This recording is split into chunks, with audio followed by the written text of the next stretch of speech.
per year for the last 10 years, 0.42 for the 10 years before that, and 0.43 for the 10 years before that. So the models have twice as much greenhouse warming radiation going in them as is known to be happening. It shouldn't shock you that they predict more warming than is occurring. Models predict what the temperature might be in 50 or 100 years' time. It is one of their peculiar features that long-range climate forecasts are only proved wrong long after people have forgotten about them. As a result, there is a danger, according to Professor Carl Wunsch, that modelers will be less concerned in producing a forecast that is accurate than one that is interesting. Even within the scientific community, you see, it's a problem. If I run a complicated model and I do something to it, like melt a lot of ice into the ocean, and nothing happens, it's not likely to get printed.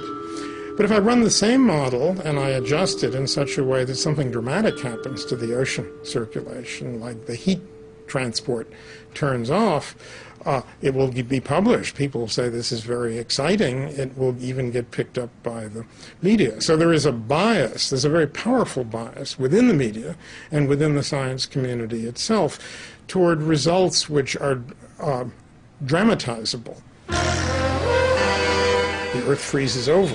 That's a much more interesting story than saying, well, you know, it fluctuates around. Sometimes the mass flux goes up by 10%, sometimes it goes down by 20%, but eventually it comes back.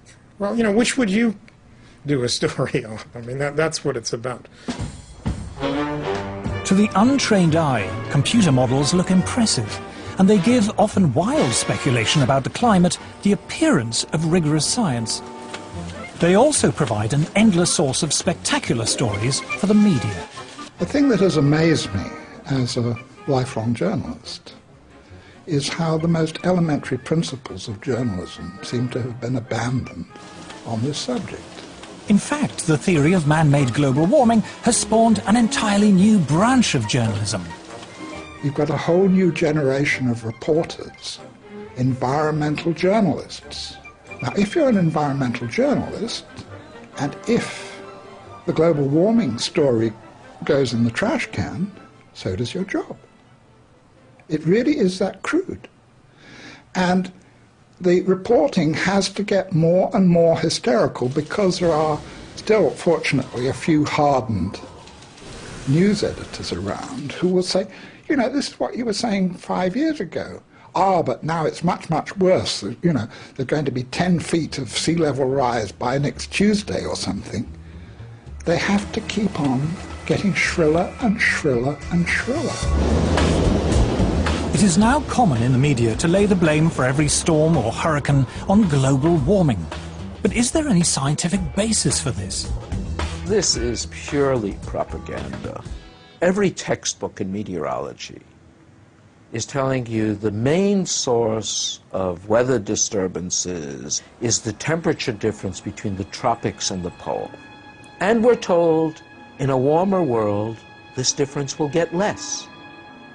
Now that would tell you you'll have less storminess, you'll have less variability. But for some reason that isn't considered catastrophic. So you're told the opposite.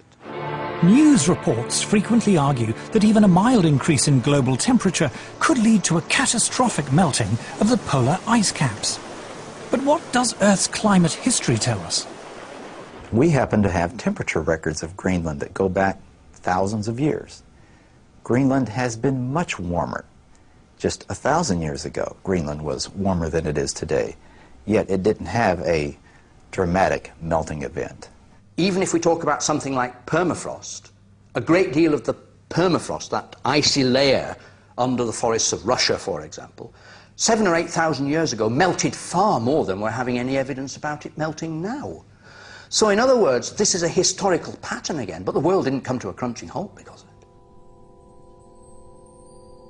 Professor Siunichi Akasofu is head of the International Arctic Research Center in Alaska. The IARC is the world's leading Arctic research institute. Professor Akasofu insists that over time, the ice caps are always naturally expanding and contracting. There are reports from time to time a big chunk of ice break away from the Antarctic continent. Those must have been happening all the time. But because now we have a satellite that can detect those, that's why they become the news. This data from NASA's meteorological satellites shows the huge natural expansion and contraction of the polar sea ice taking place in the 1990s. Practically all the TV programs that relate to global warming show big chunk of ice falling from the edge of the glaciers, but people forget that ice is always moving. News reports frequently show images of ice breaking from the edge of the Arctic.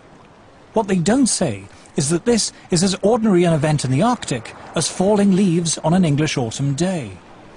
They ask me, did you see ice falling from the edge of the glaciers? Yes. That's the spring breakup. That happens every year. Press come to us all the time, you know, I want to see something that the greenhouse disaster. I say there's none.